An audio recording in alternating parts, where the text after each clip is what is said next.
사랑하는 나의 자녀여, 영상을 시작하기 전에 잠시 마음을 멸쳐보세요. 지금 당신의 마음 안에 있는 그 소원, 저는 이미 알고 있습니다. 이 순간 10초를 드릴게요.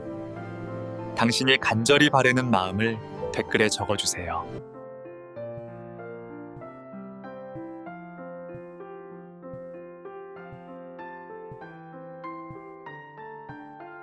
저는 당신의 모든 기도 제목을 보고 함께 기도하고 있습니다. 이제 오늘 당신에게 주어진 말씀을 함께 들어볼까요? 오늘 아침에 기도하러 무릎을 꿇으셨습니까? 마음은 간절한데 입술이 떨어지지 않아서 한참을 그냥 앉아 계셨던 적 있으시지 않습니까? 머릿속에는 수많은 걱정거리가 뒤엉켜 있는데 그것을 어떻게 기도로 표현해야 할지 몰라서 그저 눈물만 흘리셨던 적은 없으십니까? 저는 15년 넘게 목회를 하면서 수많은 성도님들을 만나왔습니다. 그분들 중에 특히 연세가 드신 권사님들, 집사님들께서 가장 많이 하시는 고백이 무엇인지 아십니까? 목사님, 예전에는 기도가 잘 되었는데 요즘은 기도할 말이 생각나지 않아요. 다른 분들은 기도를 그렇게 유창하게 잘하시는데 저는 왜 이렇게 서툴까요? 기도하려고 하면 딴 생각만 자꾸 들어서 정말 답답해요. 이런 고백들을 들을 때마다 제 마음이 아팠습니다. 왜냐하면 그분들이 하나님을 사랑하지 않아서 신앙이 부족해서 기도가 안 되는 것이 아니기 때문입니다.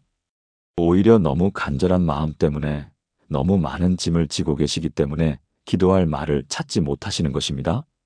나이가 들면서 건강이 예전 같지 않고 자녀들 걱정에 잠 못 이루는 밤이 많아지고 배우자와의 이별을 경험하신 분들도 계십니다.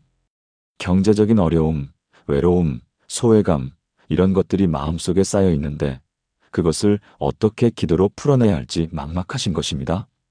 특히 요즘처럼 세상이 빠르게 변하는 시대에는 더욱 그렇습니다. 손자, 손녀들은 스마트폰만 보고 자녀들은 바빠서 전화 한 통 하기 어렵고 교회에 가도 아는 사람들이 점점 줄어들고 있습니다. 이런 상황에서 기도는 더욱 막막하게 느껴집니다. 하나님께서 나 같은 늙은이의 기도를 들으실까? 요즘 세상에 무슨 기도를 드려야 할지 모르겠어. 이런 생각들이 우리를 짓누릅니다. 그런데 오늘 제가 여러분께 놀라운 소식을 전하려고 합니다. 하나님께서는 우리가 긴 기도를, 유창한 기도를, 완벽한 기도를 드리기를 원하지 않으신다는 사실입니다. 오히려 하나님께서는 우리의 가장 솔직한 마음, 가장 단순한 고백, 심지어 말로 표현하지 못하는 깊은 한숨까지도 모두 귀하게 받으십니다. 제가 최근에 만난 한 권사님은 이렇게 고백하셨습니다. 목사님, 저는 70년을 살았는데 이제야 기도하는 법을 배웠어요. 어떻게 그런 변화가 일어났을까요? 그분은 단지 3가지 말씀을 기억하기 시작했을 뿐입니다. 그런데 그 3가지 말씀이 그분의 삶을 완전히 바꿔놓았습니다. 오늘 이 시간에는 기도가 막혔을 때 무엇을 기도해야 할지 모를 때 붙들 수 있는 3가지 말씀을 나누어 드리려고 합니다. 이 3가지 말씀만 기억하신다면 여러분의 기도의 문이 다시 활짝 열릴 것입니다. 하나님과의 막혔던 대화가 다시 시작될 것입니다. 그리고 무엇보다 기도가 더 이상 부담이 아니라 기쁨이 될 것입니다. 복잡하게 생각하지 마십시오. 어렵게 생각하지 마십시오. 하나님께서는 우리를 향한 사랑으로 가득하신 분이십니다. 우리가 서툴러도, 우리가 부족해도, 우리가 늙었어도 상관없습니다. 하나님께서는 우리의 마음을 보십니다. 지금부터 함께 이 놀라운 여정을 시작해 보시겠습니까? 많은 성도님들이 기도를 어려워하시는 이유가 무엇일까요? 제가 상담을 하면서 발견한 가장 큰 이유는 바로 완벽하게 기도해야 한다는 부담감이었습니다. 교회에서 다른 분들의 기도를 들으면 정말 은혜롭습니다. 성경 구절도 술술 나오고 문장도 아름답고 논리도 정연합니다. 그런 기도를 들으면서 나도 저렇게 기도해야 하는데 하는 생각에 위축되시는 것입니다. 그런데 성경을 보십시오. 누가복음 18장 9절에서 14절 말씀입니다. 또 자기를 의롭다고 믿고 다른 사람을 멸시하는 자들에게 이 비유로 말씀하시되 2사람이 기도하러 성전에 올라가니 하나는 바리새인이요 하나는 세리라. 바리새인은 서서 따로 기도하여 이르되 하나님이여 나는 다른 사람들 곧 토색, 불에 간음을 하는 자들과 같지 아니하고 이 세리와도 같지 아니함을 감사하나이다. 나는 일회에 2번씩 금식하고 또 소득의 11조를 드리나이다 하고 세리는 멀리 서서 감히 눈을 들어 하늘을 쳐다보지도 못하고 다만 가슴을 치며 이르되 하나님이여 불쌍히 여기소서 나는 죄인이로소이다 하였느니라. 내가 너희에게 이르노니 이에 저 바리새인이 아니라 이 사람이 의롭다 하심을 받고 그의 집으로 내려갔느니라. 무릇 자기를 높이는 자는 낮아지고 자기를 낮추는 자는 높아지리라 하시니라. 이 말씀을 보면 바리새인의 기도가 얼마나 멋있습니까? 문장도 길고 내용도 풍부하고 자신이 한 선한 일들을 다 나열합니다. 하지만 예수님께서는 이 기도가 하나님께 받아들여지지 않았다고 말씀하십니다. 반면에 세리의 기도를 보십시오. 하나님이여 불쌍히 여기소서 나는 죄인이로소이다. 단 한 문장입니다. 길지도 않고 화려하지도 않고 그저 자신의 솔직한 마음을 고백한 것뿐입니다. 그런데 예수님께서는 이 사람이 의롭다 하심을 받았다고 말씀하십니다. 이 말씀이 우리에게 무엇을 가르쳐 주십니까? 하나님께서는 기도의 길이나 화려함을 보시는 것이 아니라 우리의 진실한 마음을 보신다는 것입니다. 73세의 한 권사님 이야기를 들어보겠습니다. 이분은 평생 신앙생활을 하셨는데 몇 년 전부터 기도하는 것이 너무 힘들어졌다고 하셨습니다. 특히 며느리와의 관계 때문에 마음이 너무 복잡했습니다. 둘째 아들 며느리가 자신을 노골적으로 무시하는 것 같았습니다. 명절 때 오면 인사도 제대로 안 하고 전화해도 바쁘다며 빨리 끊고 손자들도 데리고 오지 않았습니다. 처음에는 바쁘니까 그러겠지 하고 이해하려 했습니다.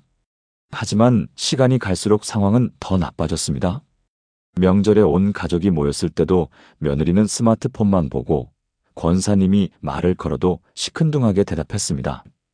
음식을 만들어 놓아도 저는 괜찮아요 하며 거의 먹지 않았습니다. 권사님은 밤마다 이 생각을 하면 가슴이 답답하고 눈물이 났습니다. 내가 뭘 잘못했을까? 며느리가 왜 나를 이렇게 대할까? 내가 시집살이를 시킨 것도 아니고 항상 좋게 대했는데 혹시 내가 모르는 사이에 뭔가 실수를 한 걸까? 이런 생각들이 머릿속을 떠나지 않았습니다. 기도하러 교회에 나가도 며느리 생각만 나서 기도에 집중할 수가 없었습니다. 며느리를 위해 축복 기도를 해야 하는데 자꾸 원망이 나왔습니다. 하나님, 저 며느리 좀 어떻게 해주세요. 왜 저렇게 버릇이 없는지. 하나님, 제가 뭘 잘못했습니까?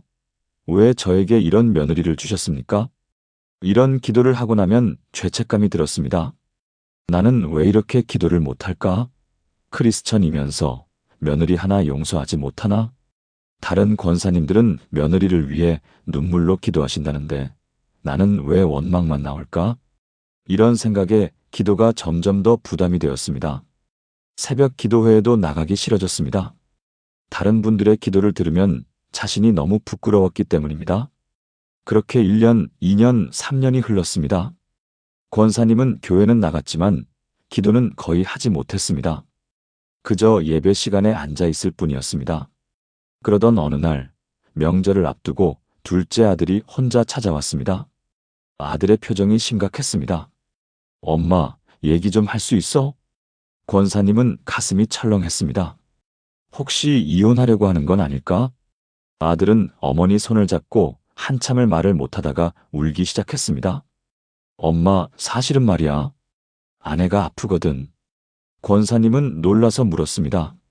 아프다니? 무슨 병인데? 아들이 말했습니다. 3년 전부터 우울증으로 병원에 다니고 있어. 심한 우울증이야. 권사님은 머리가 멍해졌습니다. 아들이 계속 말했습니다. 아내가 처음에는 출산 후 우울증이었는데 치료받으면 나을 줄 알았어. 그런데 점점 더 심해졌어. 사람 만나는 것도 힘들어하고 말하는 것도 힘들어하고 아침에 일어나는 것조차 힘들어해. 그래서 명절이나 가족 모임이 너무 부담스러운 거야. 아내가 엄마를 싫어하는 게 아니라 지금 자기 자신조차 힘든 상태야. 사람들과 눈 마주치는 것도 무서워해. 전화를 빨리 끊는 것도, 말을 안 하는 것도, 음식을 안 먹는 것도 다 병 때문이야. 자기도 어떻게 할 수가 없대. 엄마가 만들어주신 음식이 맛이 없어서가 아니라 입맛이 없어서 그래. 우울증 때문에 음식이 넘어가지 않는데. 아들이 눈물을 흘리며 말했습니다. 엄마, 미안해. 진작 말씀드렸어야 했는데. 아내가 엄마한테 미안해서 말하지 말라고 해서. 그런데 더 이상 숨길 수가 없었어. 엄마가 상처받으시는 것 같아서. 그 순간 권사님은 머리를 망치로 맞은 것 같았다고 합니다. 3년 동안 며느리를 오해했던 것입니다. 며느리가 무시해서 그런 게 아니라 아파서 그랬던 것을. 전화를 빨리 끄는 것도, 명절에 오기 싫어한 것도, 말을 안 한 것도 모두 병 때문이었던 것을. 권사님은 아들을 안고 함께 울었습니다. 미안해. 엄마가 몰랐어. 엄마가 며느리를 오해했어. 며느리가 얼마나 힘들었을까. 그날 밤 권사님은 무릎을 꿇고 통곡하며 기도했습니다. 하나님, 용서해 주세요. 제가 며느리를 미워했습니다. 제가 며느리를 판단했습니다. 3년 동안 제가 며느리를 원망했습니다. 며느리가 얼마나 힘들었을지, 아들이 얼마나 힘들었을지 제가 너무 몰랐습니다. 하나님, 제가 기도를 못했던 이유를 이제 알겠습니다. 제 마음이 잘못되어 있었기 때문입니다. 용서해 주세요. 도와주세요. 이제라도 며느리를 도울 수 있게 해주세요. 이 기도는 길지도 유창하지도 않았지만 진실했습니다. 다음 날 권사님은 며느리에게 직접 전화를 걸었습니다. 며느리, 그동안 몰라줘서 미안해. 엄마가 너를 오해했어. 힘들었지? 많이 힘들었지? 이제는 엄마가 도와줄게. 명절에 오지 않아도 돼. 부담 갖지 마.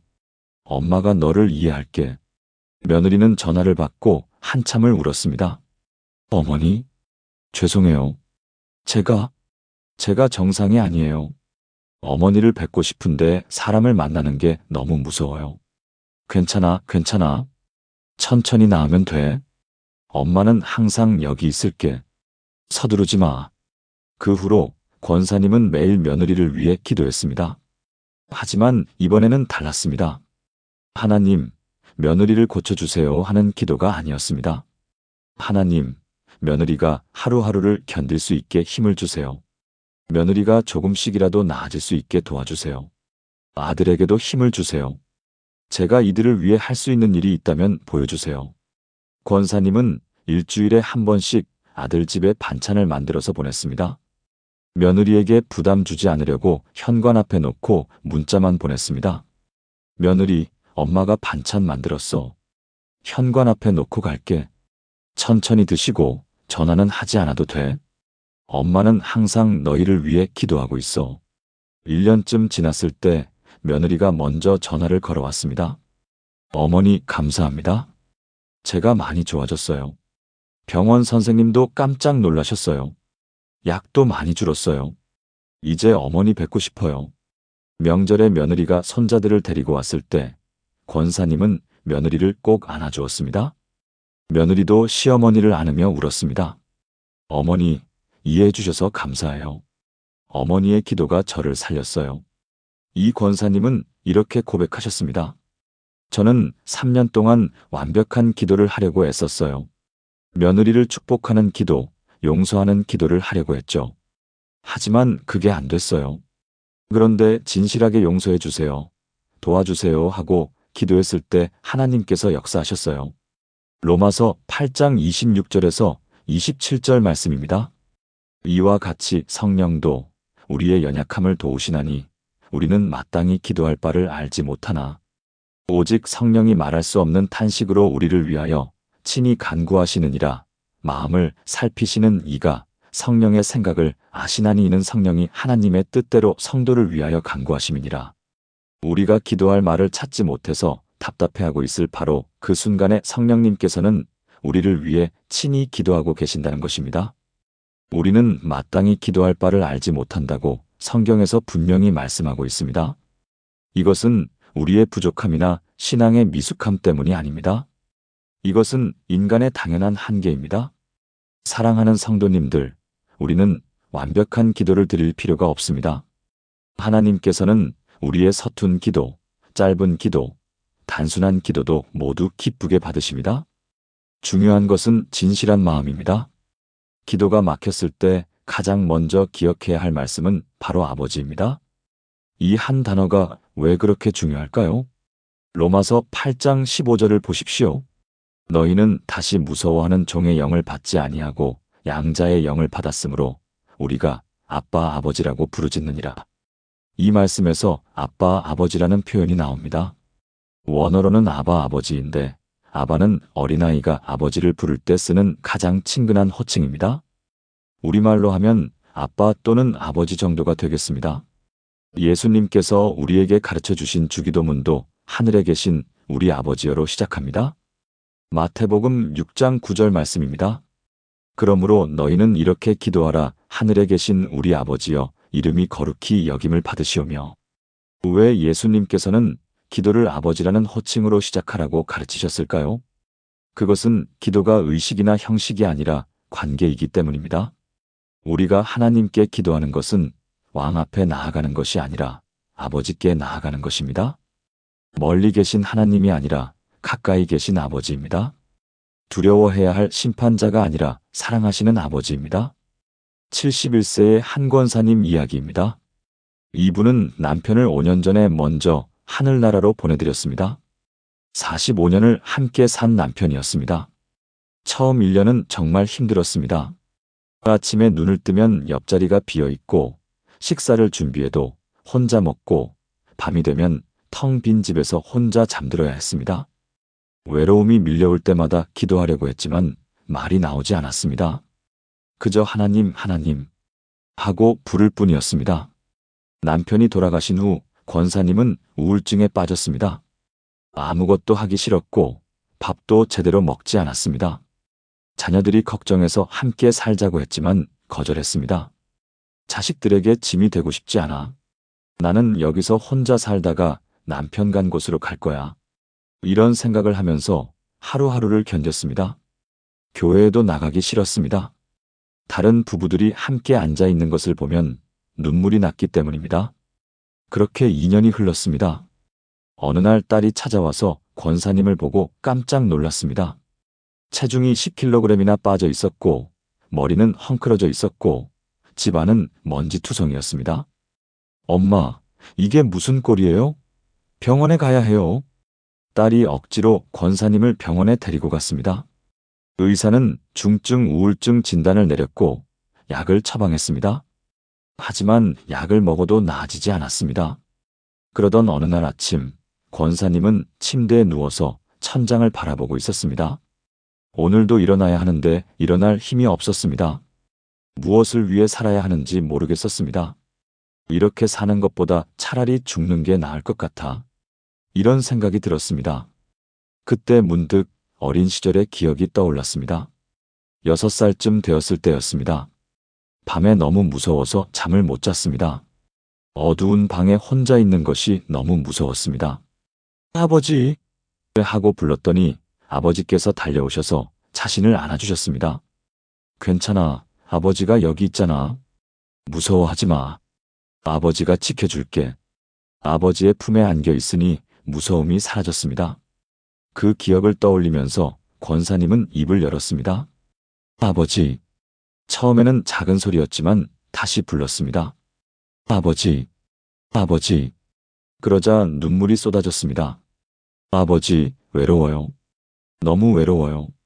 남편이 보고 싶어요. 아버지, 저 혼자 어떻게 살아요? 이렇게 외롭게 살 바에야 차라리 저를 데려가 주세요. 말이 나오기 시작했습니다. 긴 기도는 아니었지만 진실한 마음이 쏟아져 나왔습니다. 아버지, 아침에 일어나기가 무서워요. 오늘 하루를 어떻게 보내야 할지 모르겠어요. 밥을 먹어도 맛이 없어요. 아무것도 하기 싫어요. 아버지, 저를 혼자 두지 마세요. 제가 너무 무서워요. 그렇게 한참을 울면서 기도하고 나니 마음이 조금 가벼워졌습니다. 여전히 남편은 없었지만 하나님 아버지께서 함께 계신다는 느낌이 들었습니다. 그날 이후 권사님은 매일 아침 아버지하고 하나님을 부르면서 하루를 시작했습니다. 다른 말은 못해도 아버지하고 부르기만 했습니다. 그런데 신기하게도 그 한마디만으로 하루를 시작할 힘이 생겼습니다. 한 달쯤 지났을 때 딸이 전화를 걸어왔습니다. 엄마, 교회에서 홀로 사시는 어르신들을 위한 반찬 봉사 모임이 생겼대요. 엄마도 참여해 보시는 게 어때요? 처음에는 거절하려고 했습니다. 내가 뭐 봉사를 할 수 있을까? 하지만 딸이 계속 권해서 한번 가보기로 했습니다. 봉사 모임에 가보니 자신과 비슷한 연령대의 권사님들, 집사님들이 많았습니다. 그분들도 남편을 먼저 보내신 분들이 많았습니다. 함께 반찬을 만들면서 이야기를 나누었습니다. 저도 남편을 3년 전에 보냈어요. 처음에는 정말 힘들었죠. 저는 5년 전에 보냈는데 아직도 가끔 남편 생각에 눈물이 나요. 같은 아픔을 가진 사람들을 만나니 위로가 되었습니다. 그리고 자신처럼 혼자 사시는 분들을 위해 반찬을 만들어 배달하는 일이 의미 있게 느껴졌습니다. 봉사를 하면서 권사님은 깨달았습니다. 자신보다 더 외로운 사람들이 많다는 것을, 자신도 누군가에게 도움이 될 수 있다는 것을. 몇 달이 지나자 권사님은 완전히 달라져 있었습니다. 일주일에 3번씩 봉사를 하러 나갔고, 봉사하는 날이 가장 기쁜 날이 되었습니다. 어느 날 의사가 말했습니다. 권사님, 많이 좋아지셨네요. 약을 줄여볼까요? 6개월 후에는 약을 완전히 끊을 수 있었습니다. 권사님은 이렇게 고백합니다. 아버지하고 하나님을 부르면서 시작한 기도가 제 삶을 완전히 바꿔놓았습니다. 남편을 잃고 인생이 끝난 줄 알았는데 하나님 아버지께서 새로운 길을 열어주셨어요. 또 다른 권사님의 이야기가 있습니다. 69세의 이 권사님은 큰아들과 10년째 연락이 끊겨 있었습니다. 아들이 40대 초반에 사업을 시작했는데 크게 실패했습니다. 빚이 많이 생겼고 집도 잃었습니다. 그 이후로 아들이 연락을 끊었습니다. 처음에는 바빠서 그러려니 했습니다. 하지만 1년, 2년, 3년이 지나도 연락이 없었습니다. 권사님은 아들에게 전화를 걸었지만 받지 않았습니다. 문자를 보내도 답이 없었습니다. 명절에 아들 집을 찾아가도 집에 없었습니다. 권사님은 상처를 받았습니다. 내가 뭘 잘못했길래 아들이 나를 피할까? 사업 실패한 게 내 탓인가? 아들이 나를 버린 건가? 밤마다 이런 생각을 하면 눈물이 났습니다. 기도하려고 해도 서운함과 분노가 먼저 올라왔습니다. 하나님, 왜 제 아들은 저를 이렇게 대합니까? 제가 평생 아들을 위해 헌신했는데. 이런 기도를 하고 나면 더 힘들어졌습니다. 10년이 흘렀습니다. 권사님은 아들을 포기하기로 했습니다. 이제 나를 자식 없는 사람으로 생각하고 살자. 그런데 어느 날 교회에서 로마서 8장 15절 말씀을 묵상하게 되었습니다. 너희는 양자의 영을 받았으므로 우리가 아빠 아버지라고 부르짖느니라. 이 말씀을 읽으면서 권사님은 깨달았습니다. 하나님께서는 나를 자녀로 받아주셨는데 나는 왜 아들을 포기하려고 하는 거지? 그날 밤 권사님은 기도했습니다.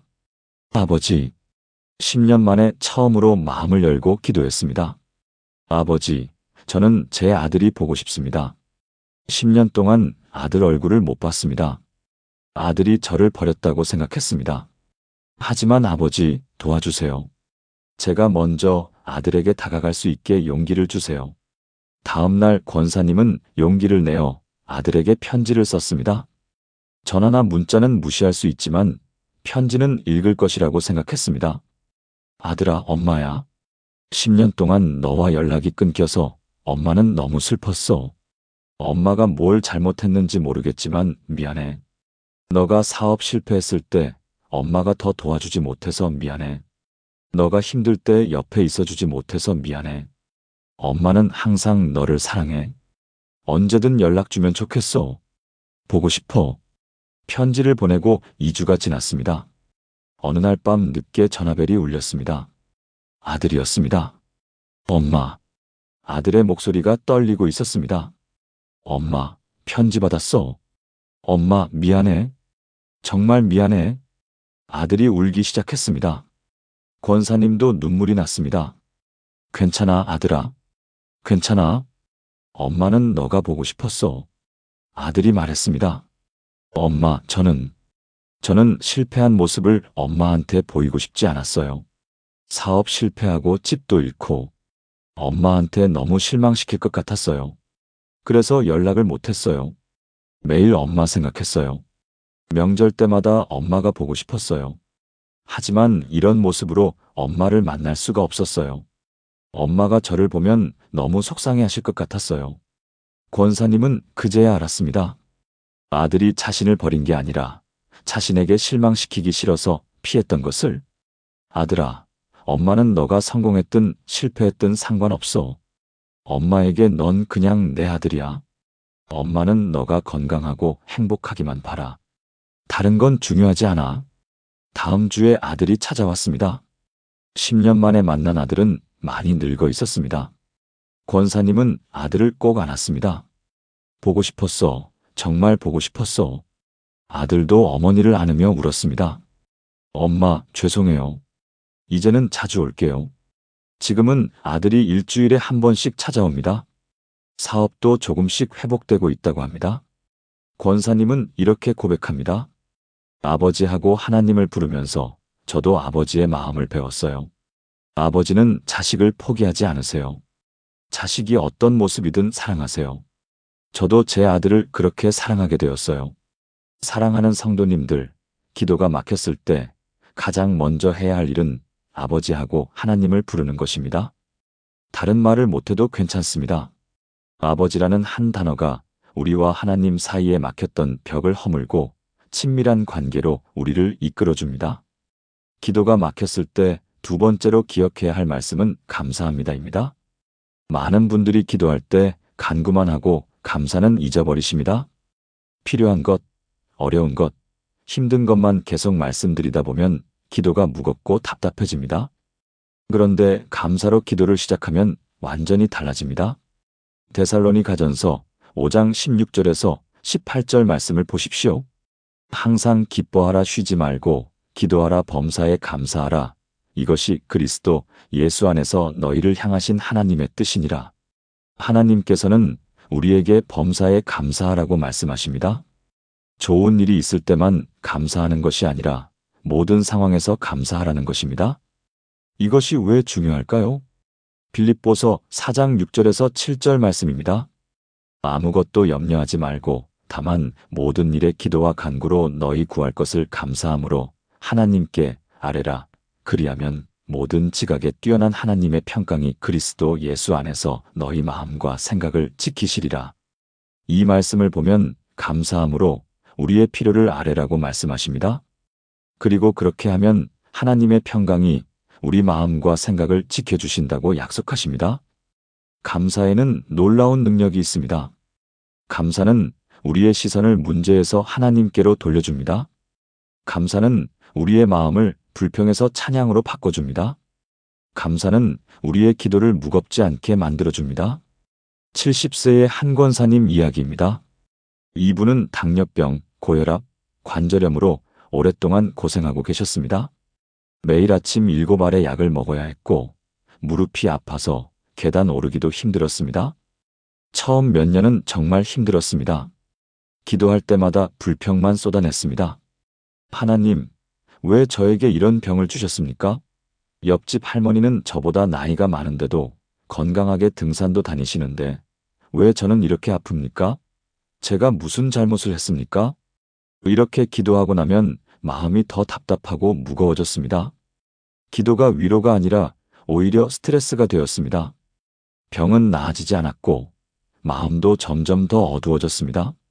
심지어 교회 가는 것도 싫어졌습니다. 다른 사람들은 다 건강한데 나만 아파. 하나님은 나를 사랑하지 않으시는 것 같아. 이런 생각이 들었습니다. 그러던 어느 날 병원에서 검사를 받다가 옆 침대에 누워 계신 할머니를 보게 되었습니다. 그 할머니는 암말기 환자였습니다. 가족들이 와서 울면서 인사를 하고 있었습니다. 의사가 가족들에게 조용히 말하는 소리가 들렸습니다. 이제 한두 달 정도밖에 남지 않으셨습니다. 마음의 준비를 하시는 게 좋겠습니다. 가족들이 울음을 터뜨렸습니다. 권사님은 그 모습을 보면서 충격을 받았습니다. 저분은 일어나서 집에 갈 수도 없는데 나는 적어도 걸어서 집에 갈 수 있잖아. 저분은 이제 한두 달밖에 못 사신다는데 나는 아프지만 살 수 있잖아. 그날 밤 집에 돌아와서 권사님은 거울 앞에 섰습니다. 몸은 아프지만 숨을 쉬고 있었습니다. 걸을 수 있었습니다. 밥을 먹을 수 있었습니다. 권사님은 그때 깨달았습니다. 나는 살아있구나. 아프지만 살아있구나. 이게 감사한 일이구나. 그날 밤 권사님은 기도했습니다. 하나님, 감사합니다. 처음에는 어색했습니다. 아픈 몸으로 무엇을 감사한단 말인가? 하지만 곰곰이 생각해보니 감사할 것이 있었습니다. 하나님, 감사합니다. 제가 비록 아프기는 하지만 약이 있어서 감사합니다. 병원이 있어서 감사합니다. 걸을 수 있어서 감사합니다. 밥을 먹을 수 있어서 감사합니다. 오늘 병원에서 돌아올 수 있어서 감사합니다. 감사할 것을 하나씩 세다 보니 정말 많았습니다. 자녀들이 건강한 것 감사합니다. 교회에 나갈 수 있는 것 감사합니다. 오늘 하루를 살 수 있게 해주신 것 감사합니다. 따뜻한 집이 있는 것 감사합니다. 이불을 덮고 잘 수 있는 것 감사합니다. 그날부터 권사님은 기도할 때 먼저 감사부터 시작했습니다. 처음에는 의무감으로 했지만 점점 진심이 되었습니다. 신기하게도 감사 기도를 시작한 후로 마음이 밝아지기 시작했습니다. 같은 병이었지만 느낌이 달라졌습니다. 나는 아프지만 하나님께서 함께 계신다. 몇 달 후 병원에 갔더니 의사 선생님이 놀라워하셨습니다. 권사님, 혈당 수치가 많이 좋아졌네요. 혈압도 안정되었고요. 무슨 좋은 일 있으세요? 표정이 많이 밝아지셨어요. 권사님은 웃으면서 대답했습니다. 감사 기도를 시작했어요. 의사 선생님은 이해할 수 없다는 표정이었지만 권사님은 알았습니다. 감사가 자신의 몸과 마음을 치유하고 있다는 것을. 그런데 이 권사님에게 예상치 못한 일이 일어났습니다. 어느 날 교회에 새로 오신 집사님이 권사님께 다가왔습니다. 권사님, 항상 밝으시네요. 무슨 비결이 있으세요? 저는 요즘 너무 힘들어서. 그 집사님의 표정이 어두웠습니다. 권사님은 자신의 이야기를 들려주었습니다. 병이 있지만 감사 기도를 드리면서 마음이 변했다는 것을. 그 집사님이 울면서 말했습니다. 저도 지금 암 투병 중이에요. 유방암 3기 진단을 받고 항암 치료를 받고 있는데 너무 힘들어요. 토하고 머리카락도 다 빠지고 몸도 너무 아프고 죽고 싶다는 생각만 들어요. 권사님 이야기를 들으니 용기가 나요. 권사님은 그 집사님의 손을 잡았습니다. 함께 감사 기도를 드려요. 제가 함께 기도해 드릴게요. 그날부터 두 분은 매주 만나서 함께 감사 기도를 드리기 시작했습니다. 처음에 암 환자 집사님은 감사할 것을 찾지 못했습니다. 암이 있는데 무엇을 감사해요? 항암 치료는 너무 힘들어요. 머리카락도 다 빠졌어요. 거울 보기도 싫어요. 하지만 권사님이 격려했습니다. 오늘 숨 쉴 수 있는 것, 그것만으로도 감사할 수 있어요. 하나님을 부를 수 있는 것, 그것도 감사해요. 지금 제가 옆에 있는 것, 이것도 감사 아닐까요? 치료받을 수 있는 병원이 있는 것, 감사 아닐까요? 그렇게 작은 것부터 감사하기 시작했습니다. 처음에는 한두 개밖에 감사할 것을 찾지 못했습니다. 하지만 매주 만날 때마다 감사 제목이 하나씩 늘어났습니다. 오늘은 토하지 않았어요. 감사해요. 오늘은 밥을 조금 먹었어요. 감사해요. 오늘은 햇살이 따뜻해요. 감사해요. 몇 달이 지나자 그 집사님에게도 변화가 일어났습니다. 항암 치료는 여전히 힘들었지만 마음이 달라졌습니다. 죽고 싶다는 생각이 사라지고 하루하루를 감사하며 살게 되었습니다. 그리고 놀라운 일이 일어났습니다. 1년 후 그 집사님의 암이 완치 판정을 받았습니다. 의사들도 기적이라고 말했습니다. 암이 거의 사라졌고 더 이상 항암 치료가 필요 없다고 했습니다. 집사님은 권사님을 꼭 안으며 말했습니다. 권사님이 감사 기도를 가르쳐 주지 않았다면 저는 포기했을 거예요. 감사합니다. 권사님이 제 생명의 은인이에요. 권사님은 이렇게 고백합니다. 저는 제 병을 원망했어요. 하지만 하나님께서는 제 병을 통해 다른 사람을 위로하는 도구로 사용하셨어요. 이제는 제 병도 감사해요. 이 병이 없었다면 저는 감사를 배우지 못했을 거예요. 사랑하는 성도님들, 감사는 기도의 문을 여는 열쇠입니다. 아무리 어려운 상황에서도 감사할 것은 반드시 있습니다. 오늘 아침에 눈을 뜬 것, 숨을 쉴 수 있는 것, 하나님을 부를 수 있는 것, 이 모든 것이 감사의 제목입니다. 기도가 막혔을 때 세 번째로 기억해야 할 말씀은 도와주세요입니다. 이 얼마나 단순하고 솔직한 기도입니까? 그런데 많은 분들이 이렇게 직접적으로 기도하는 것을 부끄러워하십니다. 이런 작은 일로 하나님께 도와달라고 해도 될까? 하나님은 큰일을 하시는 분인데 내 개인적인 문제로 귀찮게 해도 될까? 이런 생각 때문에 정작 필요한 것을 구하지 못하십니다. 그런데 예수님께서 뭐라고 말씀하셨습니까? 마태복음 7장 7절에서 8절 말씀입니다. 구하라 그리하면 너희에게 주실 것이요 찾으라 그리하면 찾아낼 것이요 문을 두드리라 그리하면 너희에게 열릴 것이니 구하는 이마다 받을 것이요 찾는 이는 찾아낼 것이요 두드리는 이에게는 열릴 것이니라. 예수님께서는 우리에게 구하라고 찾으라고 두드리라고 명령하십니다. 부끄러워하지 말고 주저하지 말고 솔직하게 필요한 것을 구하라는 것입니다. 히브리서 4장 16절 말씀도 보십시오. 그러므로 우리는 긍휼하심을 받고 때를 따라 돕는 은혜를 얻기 위하여 은혜의 보좌 앞에 담대히 나아갈 것이니라. 담대히 나아가라고 말씀하십니다. 두려워하지 말고 부끄러워하지 말고 솔직하게 우리의 필요를 아뢰라는 것입니다. 72세의 한 권사님 이야기입니다. 이분은 치매 초기 진단을 받으셨습니다. 병원에서 의사가 말했습니다. 아직 초기라서 진행을 늦출 수 있습니다. 약을 드시고 두뇌 활동을 많이 하시면 도움이 됩니다. 하지만 치매는 계속 진행되는 병이라는 것을 아셔야 합니다. 권사님은 그 말을 듣고 충격을 받았습니다. 나도 이제 치매가 오는구나. 결국 나도 아무것도 기억하지 못하게 되는구나. 가장 두려운 것은 가족들에게 짐이 되는 것이었습니다. 자녀들에게 말하지 못했습니다. 걱정시키고 싶지 않았습니다. 혼자 병원에 다니면서 약을 먹었지만 두려움은 사라지지 않았습니다. 내가 점점 기억을 잃어가면 어떡하지? 가족들 얼굴도 못 알아보게 되면 어떡하지? 길을 잃어버리면 어떡하지? 자식들이 누군지도 모르게 되면 어떡하지?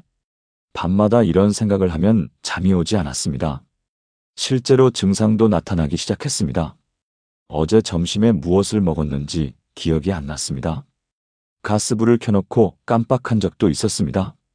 마트에 갔다가 물건을 사고 돈을 내지 않고 나온 적도 있었습니다. 이런 일들이 생길 때마다 권사님은 패닉에 빠졌습니다. 내가 정말 치매가 오고 있구나. 기도하고 싶었지만 입이 떨어지지 않았습니다. 하나님께 치매를 고쳐달라고 기도해야 하나? 그런데 치매는 고칠 수 없는 병이라고 했는데 고쳐지지 않으면 어떡하지? 그러면 하나님이 내 기도를 안 들으신 거잖아. 이런 생각 때문에 기도를 할 수 없었습니다. 그렇게 몇 달을 혼자 끙끙 앓았습니다.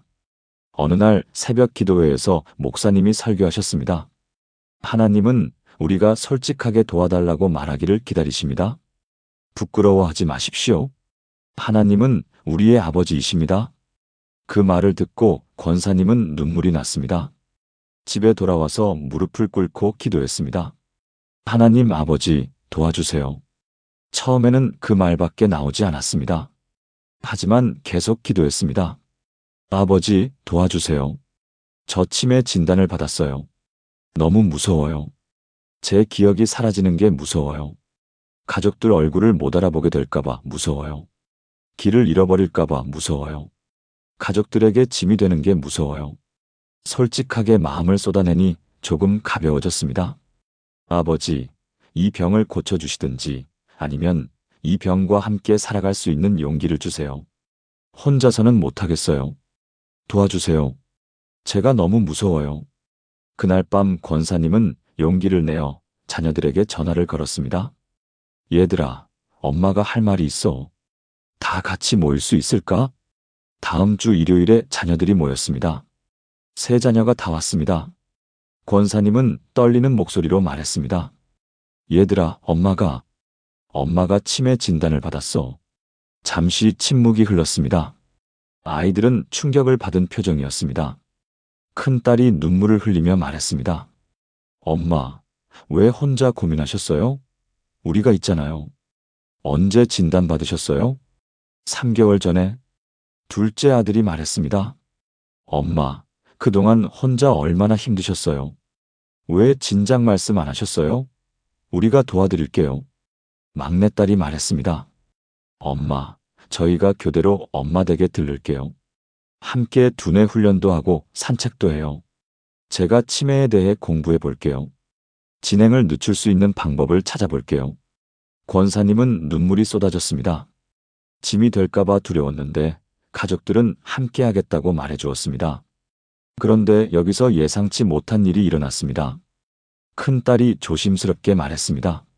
엄마, 사실은 저도 엄마께 고백할 게 있어요. 저도 요즘 우울증으로 상담을 받고 있어요. 직장 스트레스 때문에. 그런데 엄마한테 걱정 끼치기 싫어서 말 못했어요. 둘째 아들도 말했습니다. 저도 사실 회사에서 권고사직을 받았어요. 한 달 전에. 그런데 엄마한테 실망시키기 싫어서 말 못했어요. 매일 출근하는 척하고 도서관에 가서 시간을 보내고 있어요. 막내딸도 눈물을 흘리며 말했습니다. 저도 남편이랑 헤어질 것 같아요. 요즘 거의 말도 안 해요. 이혼하자는 말이 나올 것 같은데 엄마한테 말할 수가 없었어요. 권사님은 깜짝 놀랐습니다. 자신만 힘든 줄 알았는데 자녀들도 모두 힘든 시간을 보내고 있었던 것입니다. 그런데 서로가 서로에게 걱정 끼치기 싫어서 숨기고 있었던 것입니다. 권사님은 세 자녀를 모두 안았습니다. 얘들아, 우리 왜 이렇게 서로에게 숨기고 살았을까? 가족인데? 함께 아파하고 함께 울어도 되는데.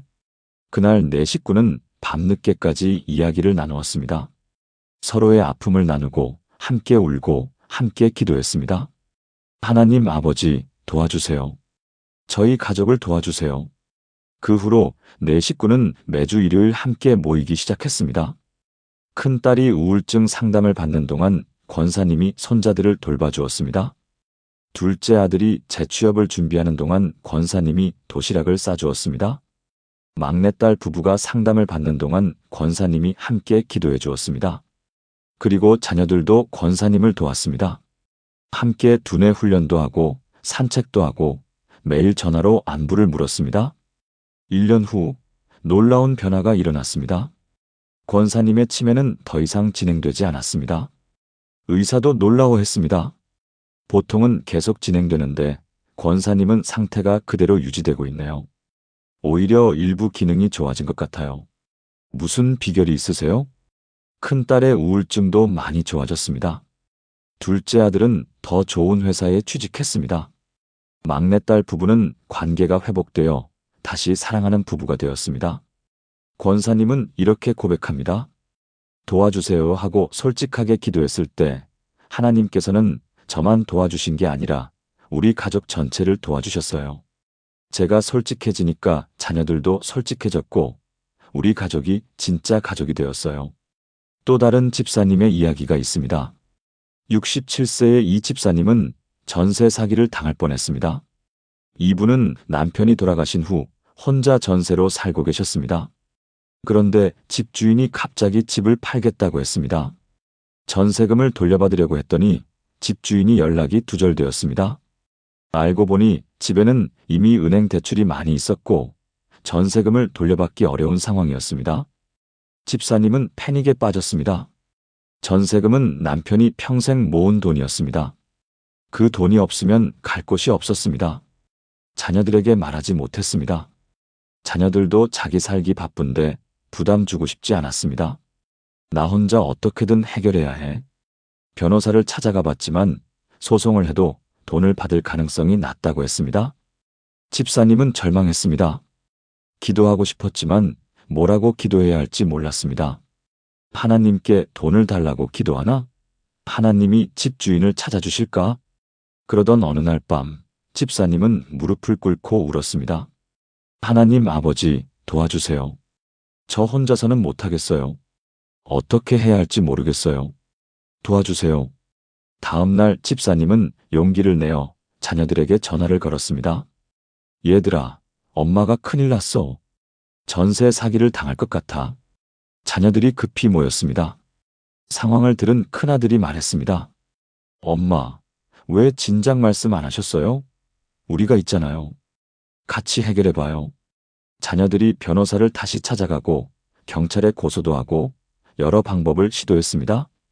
하지만 여전히 해결책이 보이지 않았습니다. 그런데 놀라운 일이 일어났습니다. 어느 날 집주인이 집사님을 찾아왔습니다.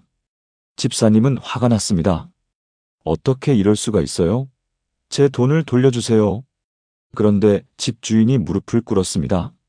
집사님, 정말 죄송합니다. 제가 사업 실패해서 어쩔 수 없었습니다. 하지만 집사님, 전세금은 꼭 돌려드리겠습니다. 집사님이 물었습니다. 어떻게 돌려주실 건데요? 돈이 없다면서요? 집주인이 말했습니다. 집사님, 혹시 저를 기억 못 하시나요? 30년 전에 제가 식당에서 일할 때 집사님께서 저를 도와주셨잖아요. 집사님은 깜짝 놀랐습니다. 30년 전 일이 떠올랐습니다. 당시 집사님은 작은 식당을 운영하고 있었습니다. 한 젊은이가 일자리를 구하러 왔는데 가족이 다 아프고 빚도 많다고 울면서 도와달라고 했습니다. 집사님은 그를 고용했고 월급도 미리 주고 가족 병원비도 도와주었습니다. 그 젊은이가 바로 지금 이 집주인이었습니다. 집주인이 눈물을 흘리며 말했습니다. 집사님 덕분에 제가 다시 일어섰어요. 제 가족이 살 수 있었어요. 그 은혜를 평생 잊지 못했어요. 그런데 제가 집사님께 이런 짓을 하다니 정말 죄송합니다. 제가 가진 건 없지만 제 부모님 집이 있습니다. 그 집을 팔아서라도 집사님 전세금을 돌려드리겠습니다. 조금만 시간을 주세요. 2개월 후 집주인은 정말로 전세금을 돌려주었습니다. 부모님 집을 팔아서 돈을 마련한 것이었습니다. 집사님은 눈물을 흘렸습니다. 고마워요. 하지만 부모님 집까지 팔다니 미안해요. 집주인이 말했습니다. 아닙니다. 이건 제가 당연히 해야 할 일이에요. 30년 전에 집사님이 저를 살려주셨잖아요. 이제는 제가 집사님을 도울 차례예요. 집사님은 이렇게 고백합니다. 저는 도와주세요 하고 기도했을 때 하나님께서 30년 전에 이미 준비해 놓으셨던 것을 깨달았어요. 제가 선행을 한 것도 몰랐는데 하나님께서는 다 기억하고 계셨어요. 사랑하는 성도님들, 하나님께서는 우리의 솔직한 기도를 원하십니다. 아무리 작은 일이라도, 아무리 개인적인 문제라도 솔직하게 도와주세요 하고 구하십시오. 하나님께서는 그런 우리의 기도를 기다리고 계십니다. 지금까지 우리가 나눈 3가지 말씀, 아버지, 감사합니다. 도와주세요가 성경에서 어떻게 사용되었는지 살펴보겠습니다. 먼저 시편 103편 1절에서 5절을 보십시오. 내 영혼아 여호와를 송축하라. 내 속에 있는 것들아 다 그의 성호를 송축하라. 내 영혼아 여호와를 송축하며 그의 모든 은택을 잊지 말지어다. 그가 내 모든 죄악을 사하시며 내 모든 병을 고치시며 내 생명을 파멸에서 구원하시고 인자와 긍휼로 관을 씌우시며 좋은 것으로 내 소원을 만족하게 하사 내 청춘을 독수리같이 새롭게 하시는도다. 다윗은 하나님을 여호와라고 부르면서도 마치 아버지께 이야기하듯 친밀하게 기도합니다. 다윗의 기도를 보면 격식이 없습니다. 때로는 울부짖고, 때로는 원망하고, 때로는 감사하고, 때로는 찬양합니다. 시편 22편을 보십시오. 다윗이 가장 절박한 순간에 드린 기도입니다. 내 하나님이여, 내 하나님이여, 어찌 나를 버리셨나이까? 어찌 나를 멀리하여 돕지 아니하시오며 내 신음하는 소리를 듣지 아니하시나이까? 내 하나님이여, 내가 낮에도 부르짖고 밤에도 잠잠하지 아니하오나 응답하지 아니하시나이다. 이것은 완벽한 기도가 아닙니다. 오히려 절규입니다. 하지만 하나님께서는 이런 다윗의 기도를 들으셨습니다. 왜냐하면 진실했기 때문입니다. 이것이 바로 아버지라고 부를 수 있는 관계의 특권입니다. 다음으로 감사의 능력을 보여주는 말씀이 있습니다. 요나서 2장을 보면 요나가 물고기 뱃속에서 기도하는 장면이 나옵니다. 요나서 2장 1절에서 9절입니다.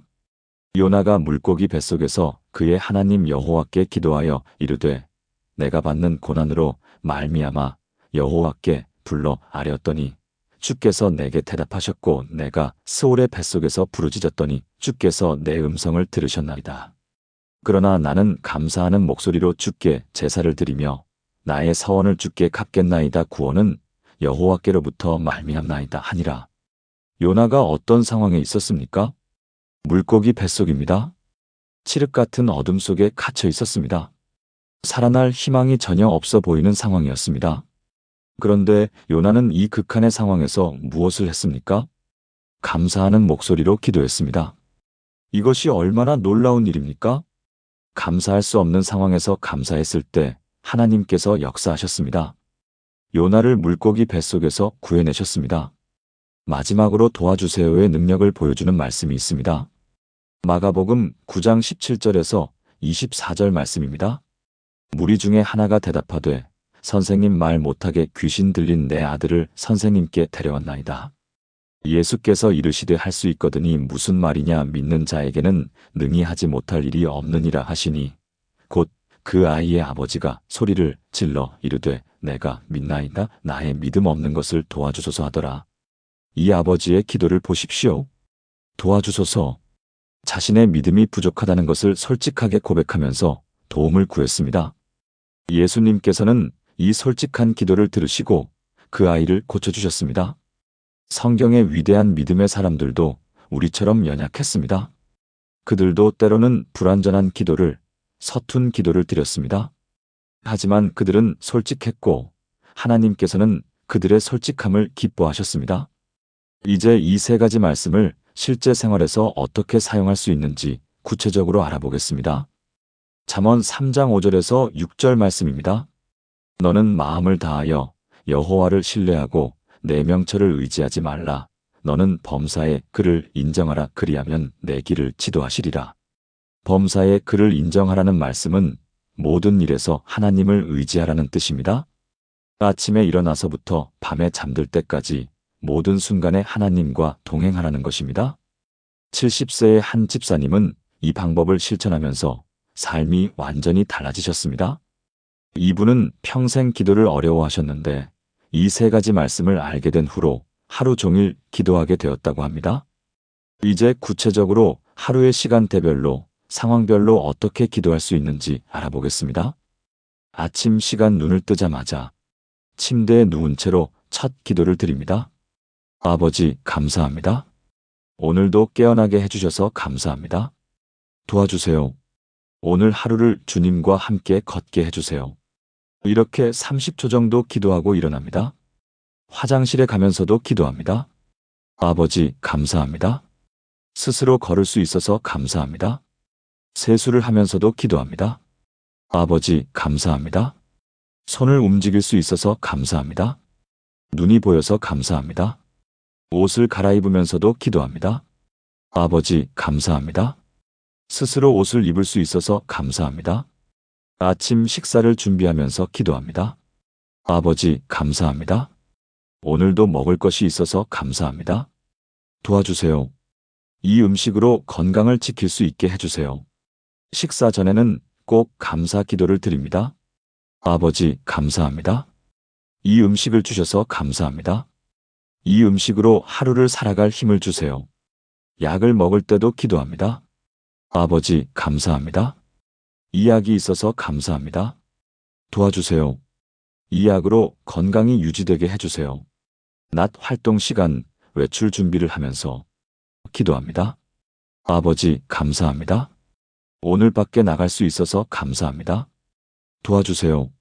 안전하게 다녀오게 해주세요. 현관문을 나서기 전에 잠깐 서서 기도합니다. 아버지, 도와주세요.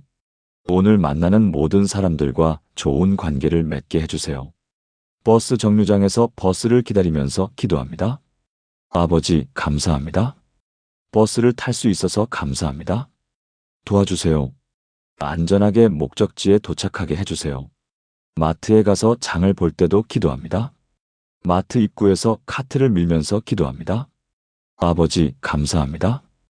음식을 살 수 있는 돈이 있어서 감사합니다. 도와주세요. 필요한 것들을 잘 선택할 수 있게 해주세요. 물건을 고르면서도 기도합니다. 아버지, 감사합니다. 이렇게 다양한 음식이 있어서 감사합니다. 계산할 때도 기도합니다. 아버지, 감사합니다. 이 음식들을 살 수 있게 해주셔서 감사합니다. 병원에 갈 때는 더욱 많이 기도합니다. 병원 가는 길에 기도합니다. 아버지, 감사합니다. 치료받을 수 있는 병원이 있어서 감사합니다. 도와주세요. 좋은 진단을 받게 해주세요. 병원 대기실에서 기다리면서 기도합니다. 아버지, 감사합니다. 여기 앉아서 기다릴 수 있어서 감사합니다. 도와주세요. 의사 선생님께 지혜를 주세요. 진료실에 들어가기 전에 기도합니다. 아버지, 도와주세요. 제 상태를 잘 진단해 주시고 좋은 처방을 내려주세요. 검사를 받을 때도 기도합니다. 아버지, 감사합니다. 이런 검사를 받을 수 있어서 감사합니다. 도와주세요. 좋은 결과가 나오게 해주세요. 약을 받을 때 기도합니다. 아버지, 감사합니다. 이 약들이 있어서 감사합니다. 도와주세요. 이 약들이 잘 듣게 해주세요. 식당에서 식사할 때도 기도합니다. 메뉴를 고르면서 기도합니다. 아버지, 감사합니다. 밖에서 식사할 수 있어서 감사합니다. 도와주세요. 건강에 좋은 것을 선택하게 해주세요. 음식이 나오면 조용히 감사 기도를 드립니다. 아버지, 감사합니다. 이 음식을 주셔서 감사합니다. 은행에 갈 때도 기도합니다. 아버지, 감사합니다. 관리할 돈이 있어서 감사합니다. 도와주세요. 지혜롭게 돈을 사용하게 해주세요. 산책을 나갈 때도 기도합니다. 아버지, 감사합니다. 걸을 수 있어서 감사합니다. 도와주세요. 안전하게 산책하게 해주세요. 산책하면서도 계속 기도합니다. 아버지, 감사합니다. 이 나무들, 이 꽃들, 이 하늘을 볼 수 있어서 감사합니다. 아버지, 감사합니다. 신선한 공기를 마실 수 있어서 감사합니다. 저녁에서 밤 시간 집에 돌아오면서 기도합니다. 아버지, 감사합니다. 오늘도 안전하게 집에 돌아왔습니다. 감사합니다. 저녁 식사를 준비하면서 기도합니다. 아버지, 감사합니다. 오늘도 저녁을 준비할 수 있어서 감사합니다. 저녁 식사 전에 감사 기도를 드립니다. 아버지, 감사합니다. 오늘 하루도 새 끼를 먹을 수 있게 해주셔서 감사합니다. 설거지를 하면서도 기도합니다. 아버지, 감사합니다. 설거지할 수 있는 힘이 있어서 감사합니다. TV를 보기 전에 기도합니다. 아버지, 감사합니다. 오늘도 여유 시간이 있어서 감사합니다. 도와주세요. 유익한 것을 보게 해주세요. 자녀들에게 전화하기 전에 기도합니다. 아버지, 감사합니다. 자녀들이 있어서 감사합니다. 도와주세요. 오늘 통화할 때 서로에게 위로가 되게 해주세요. 통화를 마치고 기도합니다. 아버지, 감사합니다. 자녀들의 목소리를 들을 수 있어서 감사합니다. 도와주세요. 자녀들을 보호해 주시고 축복해 주세요. 특별한 상황별 기도. 몸이 아플 때 기도합니다. 아버지, 도와주세요. 지금 제 몸이 아픕니다. 이 통증을 견딜 수 있게 도와주세요. 감사합니다. 그래도 저는 살아 있습니다. 걱정이 밀려올 때 기도합니다. 아버지, 도와주세요. 지금 제 마음이 불안합니다. 평안을 주세요. 감사합니다. 당신이 저와 함께 계십니다. 외로울 때 기도합니다. 아버지, 감사합니다. 비록 혼자지만 당신이 함께 계십니다. 도와주세요. 이 외로움을 견딜 수 있게 해주세요. 남편 생각이 날 때 기도합니다. 아버지, 감사합니다. 좋은 배우자와 함께 살 수 있었던 것 감사합니다. 도와주세요. 남편을 잘 돌봐주시고 저도 견딜 수 있게 해주세요. 자녀 걱정이 될 때 기도합니다. 아버지, 도와주세요. 제 자녀들을 보호해주세요. 감사합니다. 당신이 저보다 더 자녀들을 사랑하신다는 것을 압니다. 잠자리에 들 때 잠옷으로 갈아입으면서 기도합니다. 아버지, 감사합니다. 오늘 하루를 무사히 보냈습니다. 침대에 누워서 하루를 정리하는 기도를 드립니다. 아버지, 감사합니다. 오늘 하루 동안 함께 해주셔서 감사합니다. 오늘 만난 사람들, 오늘 한 일들, 모든 것이 감사합니다. 아버지, 도와주세요. 밤사이 편안히 쉬게 해주세요. 좋은 꿈을 꾸게 해주세요. 내일도 건강하게 일어날 수 있게 해주세요. 아버지, 감사합니다. 오늘도 저를 사랑해 주셔서 감사합니다. 내일도 당신과 함께 걷겠습니다. 이렇게 기도하고 눈을 감습니다. 마지막으로 한 번 더 작게 속삭입니다. 아버지, 감사합니다. 사랑합니다. 집사님은 이렇게 고백합니다. 이렇게 하루 종일 짧은 기도를 드리다 보니 기도가 습관이 되었어요. 하나님과 항상 동행하는 삶을 살게 되었어요. 무엇보다 마음의 평안이 왔고 하나님께서 정말로 살아계시고 저와 함께 하신다는 확신이 생겼어요. 사랑하는 성도님들, 기도는 특별한 장소에서 특별한 시간에만 하는 것이 아닙니다. 언제 어디서든 할 수 있습니다. 이 세 가지 말씀만 기억하시면 하루 종일 하나님과 대화하며 살 수 있습니다. 마지막으로 이 세 가지 말씀으로 기도하기 시작한 분들의 간증을 더 들어보겠습니다.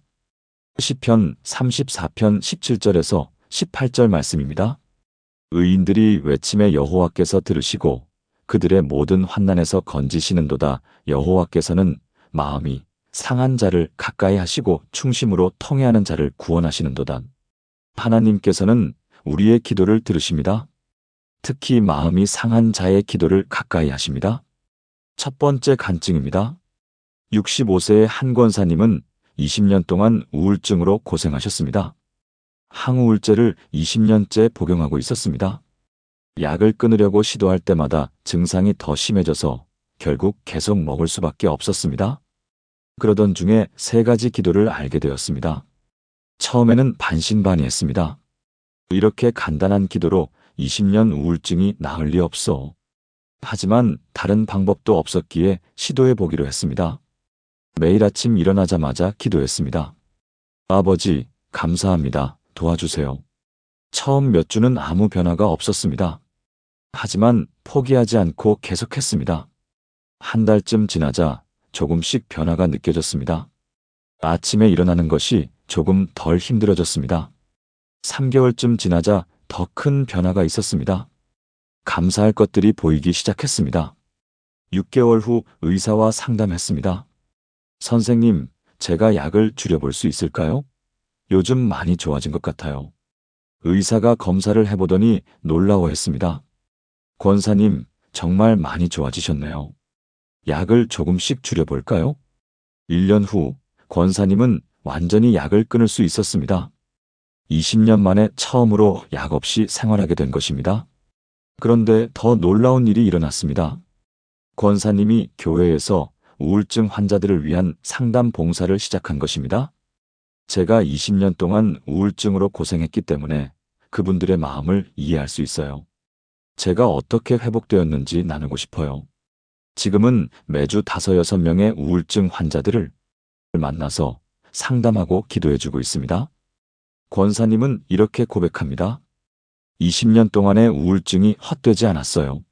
하나님께서는 제 아픔을 다른 사람을 위로하는 도구로 사용하셨어요. 이제는 제 우울증도 감사해요. 두 번째 간증입니다. 68세의 한 권사님은 며느리와 15년간 냉전 관계였습니다. 같은 아파트 단지에 살면서도 거의 연락을 하지 않았습니다. 명절에도 어색하게 인사만 하고 대화가 없었습니다. 권사님은 며느리가 자신을 싫어한다고 생각했습니다. 세 가지 기도를 알게 된 후 권사님은 며느리를 위해 기도하기 시작했습니다. 아버지, 감사합니다. 며느리가 있어서 감사합니다. 도와주세요. 며느리와의 관계를 회복하게 해주세요. 매일 이렇게 기도했습니다. 몇 달이 지났을 때 용기를 내어 며느리에게 문자를 보냈습니다. 며느리, 저녁 같이 먹을까? 어머니가 사줄게. 며느리가 답장을 보냈습니다. 어머니, 좋아요. 감사합니다. 저녁을 먹으면서 권사님이 먼저 말했습니다. 며느리, 그동안 미안했어. 어머니가 며느리한테 잘 못해줬지? 그런데 며느리가 울기 시작했습니다. 아니에요, 어머니. 제가 어머니한테 잘 못했어요. 제가 사실은 어머니가 무서웠어요. 권사님은 깜짝 놀랐습니다. 내가 무섭다고? 며느리가 말했습니다. 어머니는 너무 완벽하세요. 요리도 잘하시고 집안일도 완벽하게 하시고 저는 어머니 기준에 맞출 수가 없어서 항상 주눅 들었어요. 그래서 어머니를 피했어요. 제가 요리를 해도 어머니만큼 맛있지 않을 것 같고 집안일을 해도 어머니만큼 깨끗하지 않을 것 같아서 그래서 아예 안 하게 되었어요. 그랬더니 어머니가 저를 싫어하시는 것 같았어요. 권사님은 그제야 알았습니다. 며느리가 자신을 싫어한 게 아니라 자신 때문에 주눅 들어 있었다는 것을. 미안해, 며느리. 어머니가 너무 몰랐어. 어머니는 그냥 도와주고 싶었던 건데. 그날 두 사람은 처음으로 마음을 터놓고 이야기했습니다. 그런데 며느리가 놀라운 말을 했습니다. 어머니, 사실 저도 몇 달 전부터 어머니를 위해 기도하고 있었어요. 하나님, 어머니와의 관계를 회복하게 해주세요 하고요. 두 사람은 깜짝 놀랐습니다. 같은 시기에 서로를 위해 기도하고 있었던 것입니다. 지금 두 사람은 일주일에 2번씩 만나서 함께 운동도 하고 쇼핑도 합니다. 권사님은 이렇게 고백합니다. 하나님께서 우리 두 사람의 마음을 동시에 움직이셨어요. 저 혼자 노력했다면 불가능했을 거예요. 세 번째 간증입니다. 71세의 한 집사님은 당뇨 합병증으로 고생하셨습니다. 당뇨가 심해져서 시력이 많이 떨어졌고 발 저림도 심했습니다. 의사는 합병증이 진행되고 있습니다. 더 심해지면 실명할 수도 있고 발을 절단해야 할 수도 있습니다라고 경고했습니다. 집사님은 절망했습니다. 그때 3가지 기도를 알게 되었습니다. 특히 감사 기도에 집중했습니다. 아버지, 감사합니다. 아직 볼 수 있어서 감사합니다. 아직 걸을 수 있어서 감사합니다. 매일 이렇게 감사 기도를 드렸습니다. 6개월 후 병원에 갔더니 의사가 놀라워했습니다. 집사님, 당뇨 수치가 많이 좋아졌네요. 합병증 진행도 멈춘 것 같아요. 어떻게 관리하셨어요? 집사님은 웃으며 대답했습니다. 감사 기도를 했어요. 지금은 시력도 많이 회복되었고 발 저림도 거의 없어졌습니다. 그리고 집사님은 교회에서 당뇨 환자 모임을 만들어서 리더로 활동하고 있습니다. 저처럼 당뇨로 고생하시는 분들이 많아요. 제가 어떻게 관리했는지 나누고 함께 감사 기도를 드리고 있어요. 집사님은 이렇게 고백합니다. 당뇨라는 병이 저에게는 저주가 아니라 축복이 되었어요. 이 병을 통해 감사를 배웠고 다른 사람들을 도울 수 있게 되었어요. 사랑하는 성도님들, 이 3가지 말씀에는 정말 놀라운 능력이 있습니다. 단순하지만 강력합니다. 짧지만 효과적입니다. 수많은 분들이 이 기도로 인생이 변화되는 것을 경험하셨습니다. 사랑하는 성도님들, 지금까지 기도가 안 될 때 기억해야 할 3가지 말씀을 함께 나누어 보았습니다. 첫 번째 말씀은 아버지였습니다. 하나님은 멀리 계신 분이 아니라 우리의 아버지이십니다. 기도는 형식이나 의식이 아니라 아버지와 자녀의 친밀한 대화입니다. 기도할 말이 생각나지 않을 때는 그저 아버지하고 부르기만 해도 충분합니다. 그 한마디에 우리의 모든 마음이 담겨 있고 하나님께서는 그것을 다 아십니다. 오늘부터 기도할 때 먼저 아버지하고 하나님을 부르십시오. 두 번째 말씀은 감사합니다였습니다. 감사는 기도의 문을 여는 열쇠입니다. 감사는 우리의 시선을 문제에서 하나님께로, 불평에서 찬양으로 바꿔줍니다. 아무리 어려운 상황에서도 감사할 것은 반드시 있습니다. 오늘 숨 쉬고 있는 것, 하나님을 부를 수 있는 것, 이 모든 것이 감사의 제목입니다. 세 번째 말씀은 도와주세요였습니다. 하나님께서는 우리의 솔직한 기도를 원하십니다. 부끄러워하지 마시고 주저하지 마시고 필요한 것을 솔직하게 구하십시오. 이 3가지 말씀만 기억하시면 됩니다. 아버지, 감사합니다. 도와주세요. 이 9글자가 여러분의 기도 생활을 완전히 바꿀 것입니다. 여러분의 기도 생활이 이 3가지 말씀을 통해 더욱 풍성해지고 하나님과의 관계가 더욱 친밀해지며 날마다 기도 응답의 기쁨을 누리시게 되기를 주님의 이름으로 축복합니다. 하나님 아버지, 감사합니다. 오늘 이 말씀을 들으신 모든 성도님들을 축복해 주세요. 도와주세요. 이분들의 막혔던 기도의 문을 활짝 열어주시고 날마다 주님과 동행하는 기쁨을 누리게 해주세요. 주님의 사랑과 평강이 여러분과 여러분의 가정에 충만하기를 기도합니다. 아멘.